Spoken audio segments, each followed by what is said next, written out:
larynx. Hein. Ici, on a le larynx, l'épiglotte. Qu'est-ce que vous pensez? C'est quoi ça? C'est la base de la langue. La base de la langue, la cavité nasale, orale et ensuite l'intérieur de la trachée. Voilà, nous allons voir le pharynx et le larynx. De l'autre côté, sur cette tête, hein, c'était un petit peu comme ça, n'est-ce pas? Quelquefois. Une fois. Dans la vie. Voilà, ils ont fait une section sagittale, n'est-ce pas? Alors vous pouvez voir la disposition de la cavité orale avec la langue. On voit le palais osseux qui sépare la cavité orale de la cavité nasale. Le palais osseux qui va se continuer avec le palais mou ou l'ovule. Dans la cavité nasale, vous voyez déjà les cornets, les cornets nasaux, cornet nasal inférieur, cornet nasal moyen, le cornet nasal supérieur est un peu plus haut situé. Entre le bord libre des cornets et la paroi latérale de la cavité nasale, on voit les méas nasaux. Ensuite, on a la langue, on a la mandibule en section, d'accord? Et sous la langue, on identifie le plancher de la cavité buccale qui est représenté par le muscle mylo-hyoïdien. C'est celui-là. Vous voyez ces fibres. Le muscle mylo-hyoïdien et le ventre antérieur du digastrique. Mais ça, c'est quoi? Qu'est-ce que ça peut être? Une glande. Tout à fait. C'est la glande submandibulaire. La glande submandibulaire, hein, qui se place entre la mandibule, entre le muscle mylo-hyoïdien et bien sûr, à l'extérieur, on ne retrouve que la peau. Cette structure, c'est quoi? Un vaisseau qui est placé, qui peut être retrouvé sur la face latérale, n'est-ce pas? Sur la face externe, c'est la veine faciale. Sur la face interne de la glande, on retrouve un autre vaisseau, c'est la veine. C'est l'artère faciale, tout à fait, c'est l'artère faciale. Et maintenant, vous avez ici, si on pense que celle-ci c'est la trachée, celle qui c'est du fur, hein, elle donne les deux branches principales, droite et gauche. Ensuite, la trachée fait suite au larynx et on a déjà la glande thyroïde. Vous voyez la glande thyroïde qui embrasse et conduit la laryngotrachéale. Et ensuite, la glande thyroïde est recouverte par les muscles infra-hyoïdiens, n'est-ce pas? Dont on voit le muscle sterno-hyoïdien. Si vous mettez les doigts, vous sentez ici l'os hyoïde. D'accord? Alors, on a le muscle. Tout d'abord, on a la peau, ensuite le muscle platysma, le feuillet superficiel du fascia cervical. Ensuite, on tombe sur les muscles infra-hyoïdiens, dont on voit le muscle sterno-hyoïdien. Et quand on soulève ou quand on incise, ou le chirurgien il le dilacère, hein, il rentre ici dans l'espace qui se trouve entre ces deux muscles, il dilacère tout simplement les muscles. Et ensuite, on tombe sur la glande thyroïde, sur la glande thyroïde. Tout à fait. Voilà.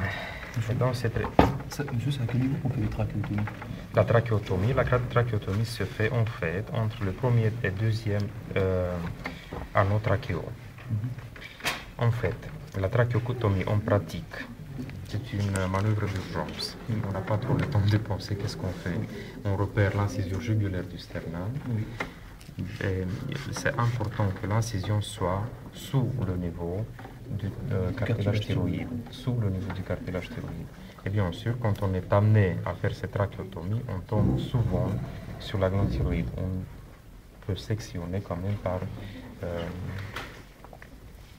on peut sectionner l'isthme de la glande thyroïde, mais ça ne fait rien. Au moins, on a assuré la liberté, la perméabilité des voies aériennes. Voilà. Un petit peu ce que je voulais vous montrer. Malheureusement, on voit que ça. Mais sinon, je vais me renseigner si jamais les deux cadavres qui étaient disponibles, s'ils sont déjà disséqués par vos collègues, hein, qu'on puisse identifier quand même quelques structures. Mais j'espère que vous n'allez pas oublier cette langue submandibulaire avec la veine faciale sur sa face latérale et avec l'artère faciale sur sa face antérieure. Ensuite, toujours à ce niveau, on peut identifier, qu'est-ce que vous en pensez? C'est quoi ça? Qu'est-ce que ça peut être? Une artère, une veine. Une artère, c'est l'artère carotide commune avec ses deux branches. Artère carotide interne, celle qui rentre dans le crâne, et artère carotide externe, quelque part par là, hein, avec ses branches. Et vous voyez d'ailleurs le nerf vague. Le nerf vague. Maintenant, la veine jugulaire interne, la veine jugulaire entre les deux, tout à fait. La veine jugulaire interne et celle-ci. Vous voyez?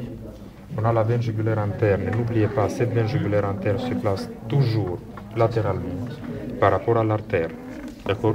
Dans le paquet vasculaire du cou, l'élément latéral est la veine jugulaire interne, l'élément médial est l'artère, carotide commune ou interne. Et entre ces deux vaisseaux, en arrière, on retrouve le nerf vague. Et celle-ci, qu'est-ce que ça peut être? Une autre veine, hein? N'est-ce pas? C'est la veine jugulaire externe, la veine jugulaire externe, qui se place d'ailleurs sur ce muscle. Maintenant, il est coupé, mais c'est le muscle sternocleidomastoïdien. La mastoïde est là, juste derrière l'oreille, hein, le pavillon de l'oreille externe. Alors, le muscle sternocleidomastoïdien avec la veine jugulaire externe placée sur sa face latérale. Voilà. C'est vraiment pas du tout agréable de voir tous ces éléments, mais on est un petit peu obligé de ce côté. Vous arrivez à identifier à peu près les mêmes structures. Médialement, on retrouve l'artère, celle-ci c'est l'artère, d'accord? Latéralement, on a la veine jugulaire interne, les deux, et dans l'angle dièdre qui se forme, qui se crée entre ces deux vaisseaux, on retrouve rien que le nerf vague. Alors, artère carotide commune interne, veine jugulaire interne, et entre les deux, on a le nerf vague. D'accord?